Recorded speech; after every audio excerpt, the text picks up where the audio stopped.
Angioplasty అంటే literal meaning ఏంటంటే రక్తనాళం repair.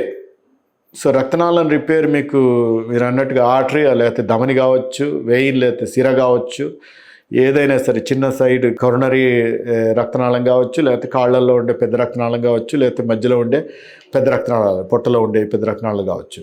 ఇవి యాంజియోప్లాస్టీ. యాంజియోప్లాస్టీ అంటే రిపేర్.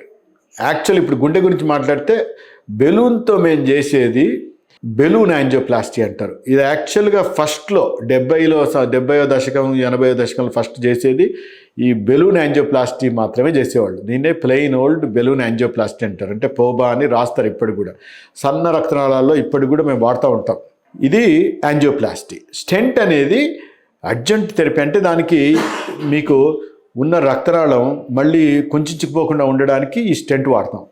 యాంజియోప్లాస్టీ తర్వాత దాన్ని అలాగే ఉంచడానికి స్టెంట్ వాడతాం. మీరు తీసుకునే అదే మందులు, అదే నాణ్యమైన మందులు మెడ్ ప్లస్ బ్రాండ్స్ పై సగం ధరకే.